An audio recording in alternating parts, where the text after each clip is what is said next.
else do you got there? I literally one time was asked to be one of the presenters at this big event, and I just had a lot going on at that time. And I remember walking into the event, and asking a guy in the back if I could see the little syllabus or whatever the thing about the agenda, who the speakers were and their topics. And I asked him if I could see it so I could see what my topic was. Like, this is like 20 minutes before I'm going to take the stage and give this keynote. It was a pretty big group of people, too. And I was like, hey, can I see that for a second? And I was like, okay, yeah, all right, I know about that. I mean, that's why they had me there, right? I'm sorry, that's hilarious. If you don't know enough to be able to, throw it together, you probably shouldn't be speaking on the topic, right? That cracks me up.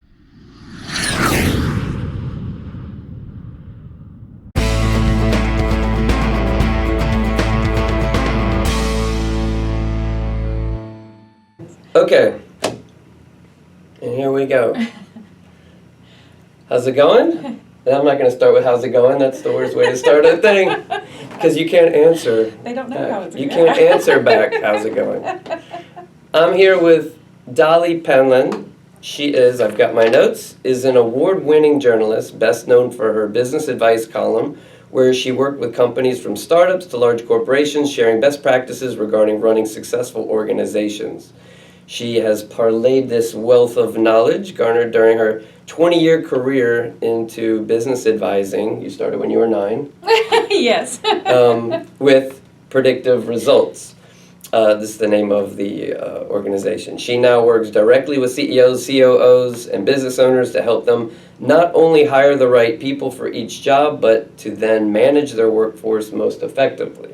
She is one of the original consultants for what has now become the fastest growing predictive index firm in the world. Yes, we are. So the reason why I wanted to shoot this video and put this out into the internet world is because I am constantly asked by entrepreneurs and CEOs, or I should say asked, they always are venting their frustrations about finding good people. Mm-hmm. It's a common thing I hear all the time about how do you find good people. Bombing out on salespeople, finding good salespeople is really hard. Finding the right people, being frustrated about people not doing these things that we as the owner want them to do. Mm-hmm. And I've learned more and more about your particular skill set of what you specialize in a scientific way, identifying those people versus, kind of hoping they turn into those people or trying to make them into those people. So this is going to be a really good video if you're thinking about bringing on new people, or you're bringing on new people, or you're frustrated with some of your current people. You're going to want to watch the next few minutes of this video, because this could be really game-changing. It could be life-changing, especially if you're like me and you've had bad employees that ruined your life until they finally, get to heave-ho. And I almost wore the exact same shirt today, so you look good in this. So I'm glad that I opted for the suit at the last second. So let me get my fancy cards, throw that out. All right, for those that might not know what are behavioral assessments in the first place, the kind of 30,000 feet up explanation. Okay. So behavioral assessments, well, it all goes back to like the 1920s German school of psychology, Jung and those guys. People started to realize that there was more to people than just their skill set, just their abilities. And it was really during World War II that the Army, the military, Department of Defense folks really put a big push toward the development of all these assessments, not just our assessment, which is the Predictive Index PI, but I'm sure people have heard of Myers-Briggs DISC, all of these different things, because they had a problem. They had thousands and thousands, millions of young men coming into the war. Where do you put them? What kind of positions are they going to be suited for? How are they going to tackle their work? Ours was assigned, for example, so they studied these to develop them, all of these different assessments. And ours was assigned to the B-52 bombers. So You have the guys up in the front piloting the bomber. That's what this started off as? That's what, yeah, the predictive index. Okay. It's based on Thurston's word clusters, ours is. Others are based on like Marston's theory. I mean, there's a whole Okay. bunch of different science out there. But ours was based on work that was done by Arnold S. Daniels on the B-52 bomber. So you got the guy up front, piloting the planes. Those are your, you're captaining the ships, if you will. And then I'm sure you've seen like the news footage with those just look like huge trees, falling out of these things. Those bombs are just enormous. And so you have the folks in the back, the bombers, who would have to arm the munitions first, these large munitions, and then open the bay doors. Okay, so it's a very specific process, but if they messed up, if they made a mistake, you've now armed a plane that can't return because it would blow up your infrastructure, such a war effort back. So the Army was using, and the military generally was using these different assessments to study different peoples and in tanks and infantrymen, all of these different kinds of things, who was suited for that kind of work. After the war, with ours, for example, Arnold S. Daniels continued to found it because he was like, whoa, there's more than military applications to this stuff. Do you have kids? Yep. Yeah. Did they come home from the hospital day one exactly the same? They came home as amazing entrepreneurs. Yeah, I'm sure they were. So, but what I'm saying is they're all unique. And I have two kids, my girls, and they are completely different. Yeah, my two are totally different. If I can't get my own kids to behave how I want them to, how can I expect in business a perfect stranger to come into my organization and behave how I want them to? Right, just from asking them, like, what are your plans 5 years from now? Yeah. I mean, think about your kids when you ask them, what do you want to be when you grow up? It's like firefighter, Nobody ever says, oh, I want to go work at a call center, or I want to be a salesperson. Nobody says that, you know. But we grow up, we get into business, and we look at what? The resume. Resumes, as a former writer, can sometimes be an exercise in creative writing. So we want to get beyond the resume to understand who people are here. This is what behavioral science looks at. This is who they're looking at. Or here. That's cognitive, and Okay. also, but yeah, absolutely. So you want to understand how people are, how are they going to behave, how will they learn, how will they process information, how are they motivated. I love this. I have one gentleman that I'll never forget when I first started doing this type of work. He was like, well, I'll just pay him, $5 more an hour. And I was like, that's great for about 20% of the team.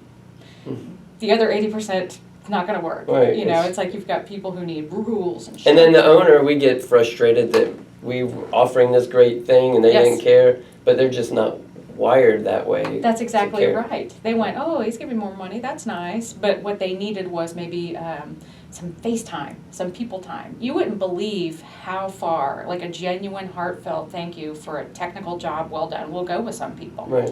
Not me. I am motivated by the money. Yeah, I like both. But no, I get that. For those who don't know, like, what do you find people didn't know about them or a common misconception about this kind of thing? Typically, they think all assessments are created equal, and they're not. So that would be the first thing. I mean, there's all kinds of different assessments. There's short form assessments, like the global average to complete a PI is 6 minutes. There's long form assessments. I've done some that are 45 minutes. There's one that I know that took about an hour and a half.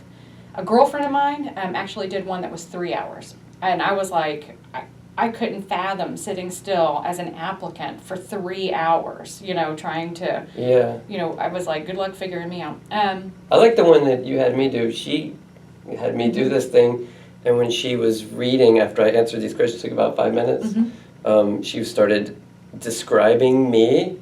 And I was literally laughing out loud and wishing that my wife could be there to listen to it because it was like, yep, that's me. Yep. But it was interesting too, because then it kind of talked about how to deal with people like me, like how we thrive and what kind of environments someone like me would thrive and not be into. That's exactly right. So management techniques, strategies for motivating people, for communicating with people. That's what... Right, not just the hiring, but once you have these people, you can kind of look under the hood and know how to incentivize people.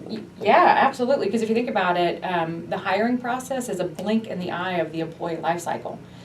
Now you've got them. What are you going to do with them? Different people need different collaboration techniques. They need different types of levels of instruction. They need different types of training. So once you've even made the hiring offer, how you make a hire offer to somebody should be unique to them, because most people will make a decision to leave an organization within their first week's experience at that organization. I mean, have you ever had a job where you got into it for like 2 days and you were like, ooh, I won't be doing this my whole life, you know? Yeah. I mean, we all do, you know? Mm-hmm. But we want to understand not only how to motivate somebody, but how to get them to embrace the culture of our companies, because we as entrepreneurs. Or if you can find out if they would even fit into that. Oh yeah, culture. if they're not going to fit, why would you, you know, I always, I do a lot of speaking to different groups, and I always compare jobs to shoes. Have you ever had a pair of shoes that just like rubbed you wrong and gave you a blister or maybe pinched your toes? You know, where was your focus? It was on the pain, you know? People have pain points. Why would you put somebody into a pair of 6-inch stilettos when they need to be wearing flip-flops? You know, Right. It's like let them wear the shoes that are comfortable. Yeah, for no, them. I know a guy whose company, they don't even get on the phone with applicants until they've gone through that. Absolutely. Which I think that's brilliant. Like, you don't even waste the 5 minutes on the phone, because if they're not wired in a way that 100%. fits into your culture, why even Yeah. spend that time? So that goes back to the types of assessments. I'm glad you said that. Make sure whatever assessment people are looking at, that they're EEOC compliant. Say what? EEOC compliant, Equal Employment Opportunity Commission Okay. compliant, because you don't want to discriminate. Oh, yeah, EEOC, Yeah, right. Oh. yeah. Mhm. Well, you don't want to discriminate. You know, it's like you don't want to use an assessment that reveals gender. Right, So, right, yeah. Race, ethnicity, Right. any of those things. Well, first of all, it's just bad practice. We know that organizations that have diversity make more money. Right. Period. So if you have, that's just Right. the case. AKA, don't be a racist or a sexist. Yes, please don't. Just kind of a good best practice anyway. Yeah, and if they're investigating assessments, whether it's short form or long form, because I have a client. I'm sure you. Why would you put somebody through 3 hours if you can find out the same information in 6 minutes? What was the other thing? Define it. You want to make sure that you understand what you're looking for. You don't just want to assess somebody and say, ooh, that sounds good. You want to strategically use whatever assessment you're thinking of as a business tool. So you have to have a plan, a people plan, or a human capital plan that supports your strategic business plan. So you have to define it before you just start assessing people. I got you. So you get these people, you work with them on this kind of stuff, but how do you see companies who begin doing these behavioral assessments? What do they do wrong? So either they don't use it consistently. Oh, that's a good. They don't define it. Or how do they underutilize it, I should say? Well, not using it consistently. When I work with clients, I tell them just as soon as you get an application, no matter who it is, send them a PI, a behavioral assessment. So first of all, consistency is key. But they have to define it first, really truly understand what you're looking for. So I have a manufacturer that I work with, and what they look for on the production line is very clearly defined. They need very strict adherence to rules, process, structure. It's very repetitive. Right, yeah, so like I would never get that job. No. I would be fired by lunch break. They'd be like, Davis, get out of here. Well, yeah, but sorry, boss. Yeah, and you might have the best resume for that, but behaviorally for that particular job, oh yeah, Yeah, I've seen I your PI. Yeah, you'd explode and like take like 5 people out with you. That would not be your thing. No. But you have to define it, use it consistently. So you don't want to just like say, hey, we're going to do this guy because he looks good. It's like everybody who comes in, because I have found a lot of times people will miss diamonds in the rough. They might have somebody with a skinny resume, somebody close out of school, and they're like, well, I'm just dismissing it because they don't have, 3 years of experience. They only have a year experience, something like that.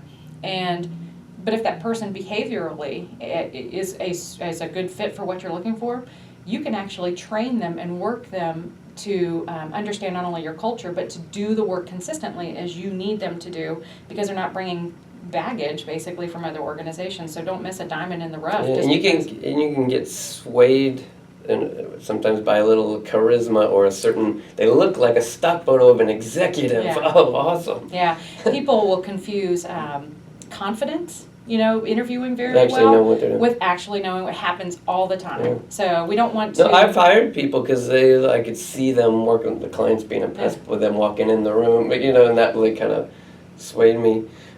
People can see the value of finding out if someone would be a good fit for an open position before hiring them. But what about CEOs watching this who already have their staff in place?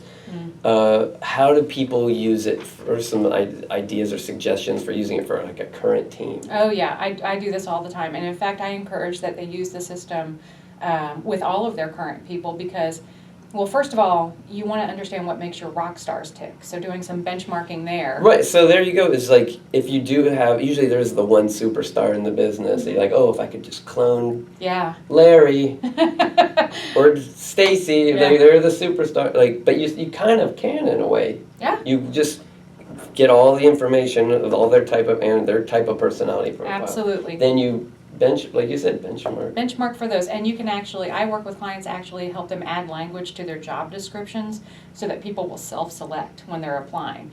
If that manufacturing job, if you saw in the application or in the job description that it said something like, the successful candidate will have a strong adherence to rules and company policy, will be an accommodating team player, you'd probably look at that and go, well, I need a little more control over my day than that, Yeah. So that will help people self-select.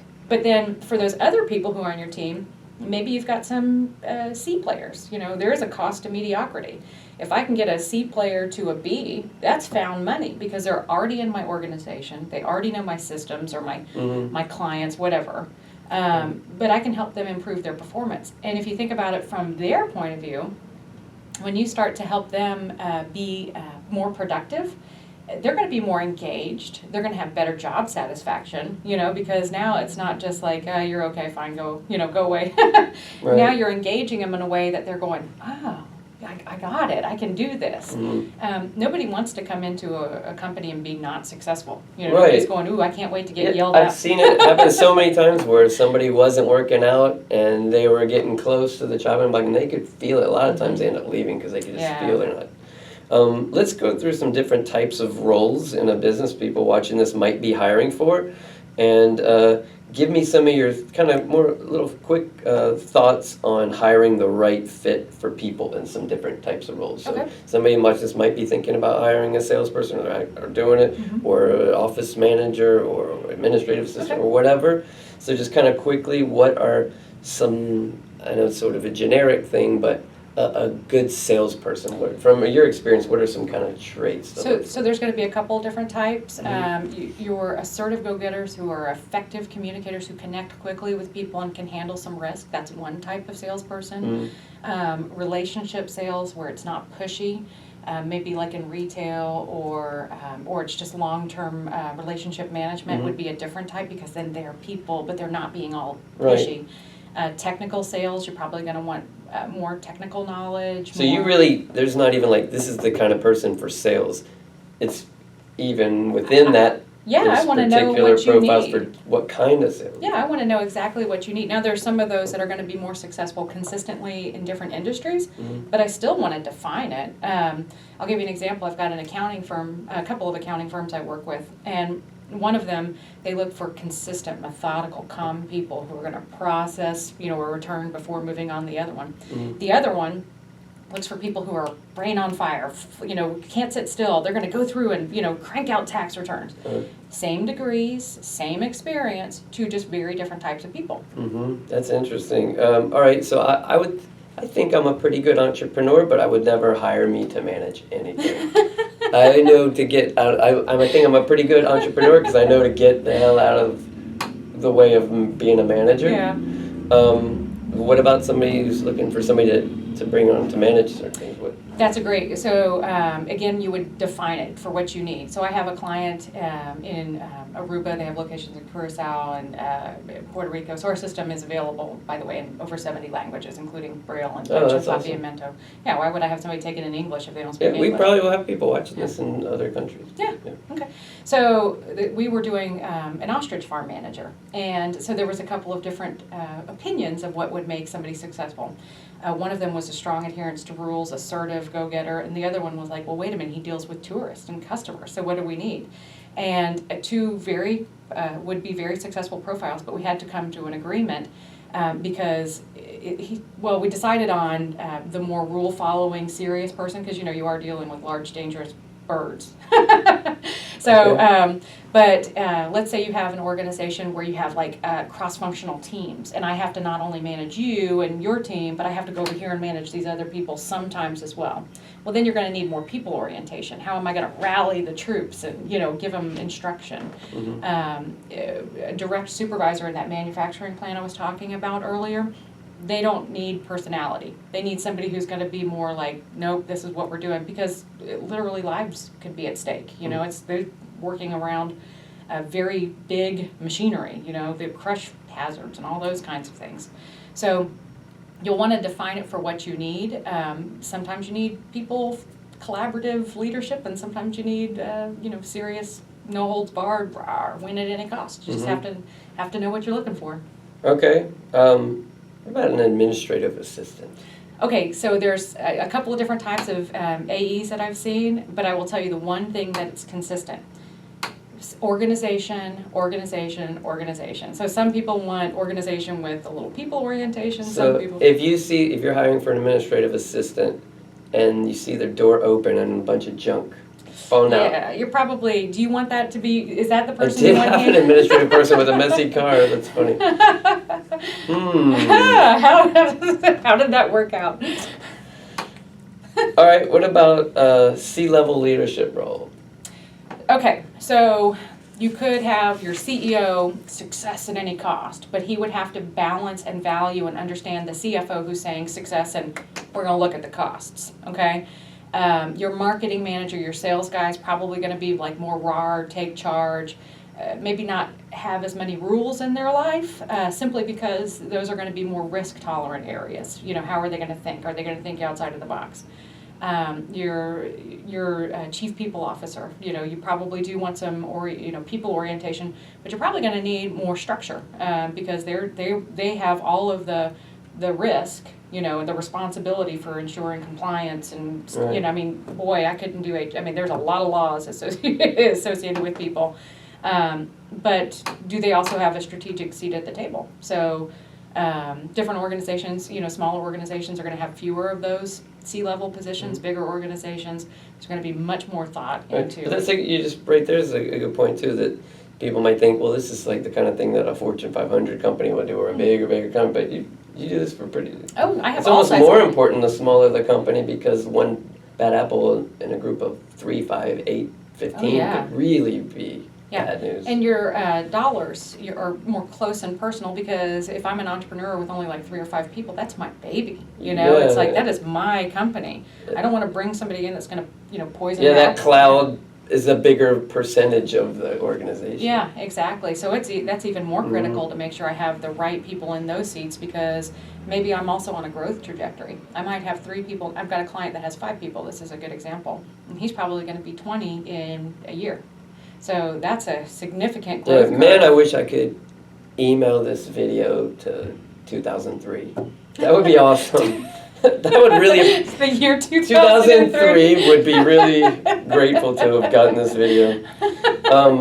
You've assessed countless business leaders. What traits do you see in the best leaders, in the worst ones, and are those things trainable?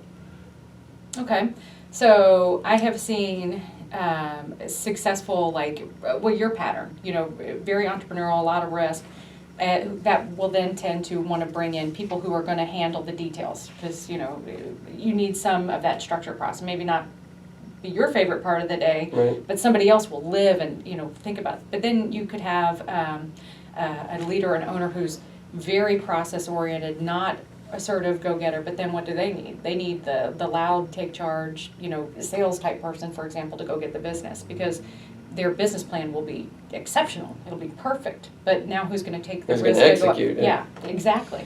You've worked side by side with lots of really sharp business leaders because of what you do. Yeah. Over a lot of years. What's the best advice you've ever gotten from any of them? Because sometimes you can just hear them say something really smart and you learn a lesson yourself. So I would say there was 3 things. Okay. The first would be have a plan. No matter what it is, have a plan, have a strategy. I mean, you wouldn't drive to Atlanta without knowing, how am I going to go? At least the major highway. I'm putting in a plug for Plan the Attack. Okay, oh yeah, Right absolutely. Yeah. Go to Plan the Attack and spend the entire day planning out your. Yeah. Sorry, go ahead. Oh yeah, and that wasn't planned, by the No, way. I had to throw that in. Yeah, Go ahead. no, seriously though, I have never heard anybody say, I didn't know where I was going, at least maybe it's even in a visual concept, it doesn't have to be a 30-page business plan, but there's a strategy, so that when you do come up with a roadblock, or there's construction or something, you know how to get around it, you know where you're going, so it's a fluid, dynamic, living plan, a document that you can, embrace. Mm-hmm. The second is know your weaknesses, so that you can surround yourself with people who will fill those gaps. Mm-hmm. We can't do it all on our own. So some of the best leaders you've worked side by side with on these kinds of projects, they're very aware of where their Yes, weakness. self-awareness is key. And then the third thing is know your financials. So you don't have to be an accountant. If you don't have an accountant, get an accountant. But you have to understand, what are my revenues? How is it different from my profits? Where's my money coming in from? Do I have multiple streams of revenue? Where's my money going out? You don't have to be a bean counter, but you need to know where your money Right, is. you need to know your numbers and your metrics. Yeah, absolutely. This has been really cool. Thank you. Can geek out on this kind of stuff just from doing it the wrong way for more than a decade. So I get a lot out of learning some of the stuff, even though some of it is after the fact. But I plan to have a lot more years ahead of me too. So this is never too late. If people that are watching this are looking to hire or to understand their employees better, like where do they go to learn more about this kind of stuff? Or So I know you have a book. What is it? How to Attract and Hire the Best Employees. That's a good ebook. And that's free, right? Yeah, anybody can go on Okay. there, download it. But it shows you the process, how to because you have to define what you need first. You don't want to just start assessing people, because I can assess somebody all day long, but unless I know what you truly need, there will be a disconnect. Right. But it shows you like a very clear process to not only understand what you've got, but then how do I best work with that person post-hire. So managing people. So I'll have the fancy computer people put the link Okay. Okay, thank you. Yeah. on the screen, if we can get that fancy, so anybody watching this, they can get the book for free. Yeah. And then maybe Yes. I'll put it in a note somewhere on this thing. But- Totally cool. Totally Okay. Any other ways that they would? They can email me directly. I'd be happy. Okay. We have over 500 validity studies, so that not only shows like how this, but if they're interested and they're like, I need a salespeople. Can you give me some sales data? I'd be happy to send them, and they can Okay. just email me. I don't mind. Okay, what's your email? Dolly@predictiveresults.com. Look at she came to life with the email delivery. It's Dolly, DOLLY, At predictiveresults.com. predictiveresults.com. Cool. And then if you email her, I don't know, just mention Jeff. 12 Mavens. Oh, Yeah. I Just can say also I set know up- Jeff. Yeah. I'm connected to Jeff on LinkedIn or something. Perfect. Yeah, that's perfect. Okay. And then I'll put you on the spot and give them something. Hook them up with something. If they haven't done a PI before and would like to demo, I can create a link, a 12 Mavens link directly. Would that be okay? Something like that? Yeah, okay. All right. Well, there you go. Just send her some. Go read that book, and hopefully you got some value out of watching this video. And I was very professional as always. And that's it. Have a great day. Talk to you soon. Thank you. Thank you for having me.